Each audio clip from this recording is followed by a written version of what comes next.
Hey friends, welcome back to another scintillating episode of Snap Copy's Snappy Copy Tips.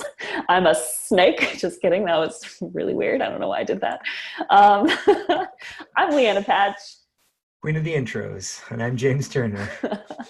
Thanks for coming back. Also Queen of the Snakes. No, we're letting that go. Let it go, Leanna. Yeah. Today we're talking about how to write a fast first draft. How to write a fast first draft. So how to get past the white bull, as Hemingway called it, get something down on paper so that you have something to send Snap to make better. Indeed. How to ship more things. Yeah. Ship it. Ship it. I don't know. Can we edit this out? We don't have an editor. We obviously don't edit these. That's very I clear would be to the everyone. editor and I won't edit it. We're not doing that. Not happening. Yeah. Enjoy watching this. Hooray. Fourth wall breaking. Starting with formulas. Yes. That's where we wanted to start. We did want to start with formulas. I can't stop. Okay, I'm stopping. Formulas. Formulas get a lot of flack, I think, among copywriters, but those of us who have been doing this for a really long time love them. And there's a ton of formulas. Joanna Weeb at Copy Hackers has a great list of all the copy formulas you can choose from, depending on which one resonates most with you. For me, for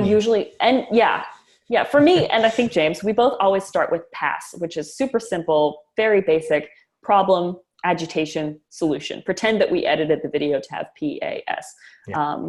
And so that's where you're going to meet the reader where they are, talk about their problem and phrase it in a specific way that resonates with them. Agitate that problem by explaining why they can't possibly live with it anymore, and then start to present solutions to the problem. And you're probably one of them, right? Your product is probably one of them. Now, this whole shenanigan isn't appropriate, right, for all projects. And how do we edit this formula, James? We edit it by finding out what stage of awareness the ideal customer that we're writing for is in. What's a stage of awareness, James? Well, I'm glad you asked. Oh my God. The stage of awareness refers to whether the person you're writing to is aware that they have a problem, or if they're aware that they have a problem, are they aware that there's a solution out there? And if they're aware that there's a solution, are they aware of your solution? And if they're aware of your solution, are they like at the point where they're ready to buy, or are they just like aware of it? Right. So those are and then the first stage is unaware, right? Right. Like totally unaware. Just totally blissfully going along until you jump in front of them with a Facebook ad and you say, "You have a problem." And they go, "Oh my God, you're right." And then you go from there. So you can sort of map stages of awareness to like top and bottom of funnel. It's however you want to think of, like funnel or customer journey. Where are they? Where is this person in their customer journey with you? How much education do you need to give them before you have set them up to receive the idea of buying your solution? And that's what makes the formula, like, I think the reason when you were saying that formulas get a lot of flack, I think part of it is because it seems like it's, you're putting something into a mold, or you're trying to force something to be a certain way, but it's not it's a framework kind of formula. Yeah, it's a framework. That's better.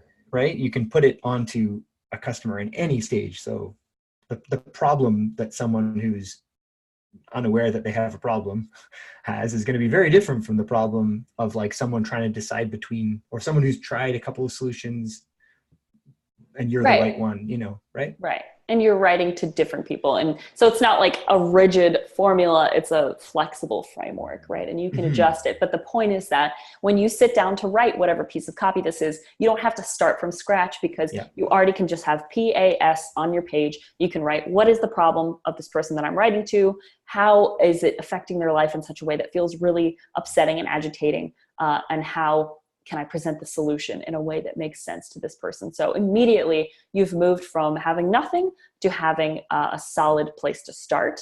And then what do we do next, James?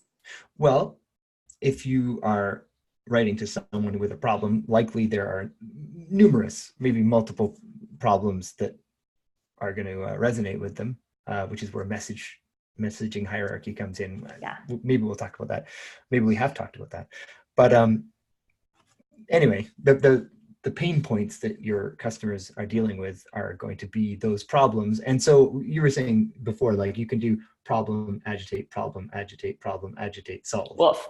Right? Yeah. So you kind of list out, if you're working from a blank page, this is where we would work, you sort of write down all the sort of top 3 or 5 pain points that are really going to resonate with people, and then write a section for each one where the headline or the subhead will be kind of the problem or the pain itself, and then the copy that goes underneath that will be sort of like just agitating. I always hate the fact that it's agitate, because it's elaborate, right? Like, okay.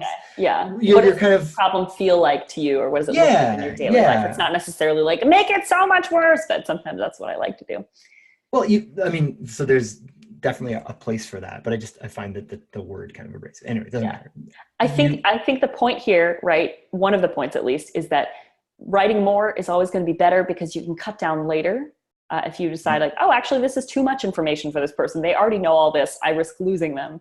Let's cut it down to what they need to hear. But again, you've brainstormed so much, and you're not necessarily worrying about the connective tissue between the parts of the page or the copy or the email or whatever it is. You're just getting it out there. So you're letting this be your rough first draft, and you're getting yourself in the zone of that prospect that you're writing to. Yeah. So, and like you said, to not be afraid to cut and move things. Right. Like, we all write on computers, right? Like, well, that's one of my favorite things to do, actually. This is something that I do when I'm editing, when I'm writing a really long form page, and I'm not sure which piece is going to be most effective where. If I have like a certain testimonial or like a certain section, I'm like, oh, it could be effective here, but it could also be effective here. I like to work on paper. And so sometimes I'll physically cut a chunk and tape it somewhere else. So like I'll put something up on the wall that's a long, long piece of paper where I've sketched out the page hierarchy for myself, which also helps me start wireframing. This is like also a way to get myself off my distracting computer so that I do the work. But it is really fun to sort of cut and move things. And then you can see at the end of it, like what you ended up with and where a piece that you thought would be really appropriate, like high up, it's actually sort of a secondary problem that you need to address.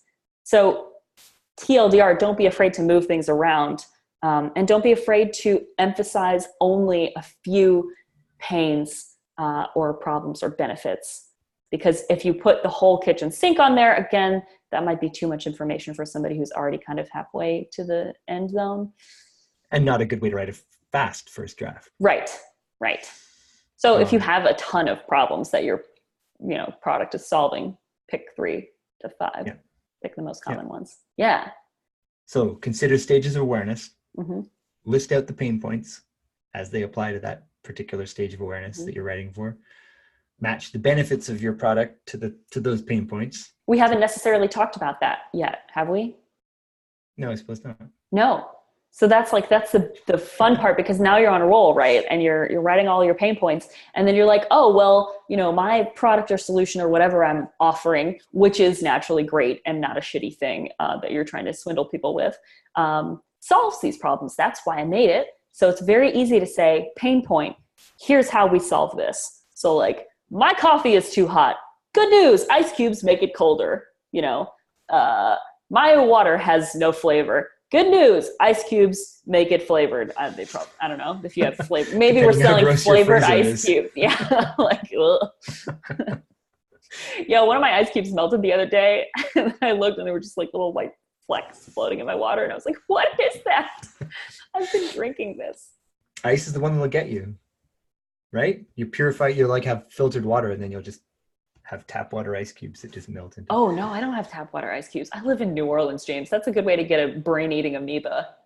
Oh. If anyone thinks I'm joking, Google it. How to get a brain-eating amoeba. No, Google brain-eating amoeba New Orleans, and you will get some news stories. Hooray! It's fun down here. Don't visit.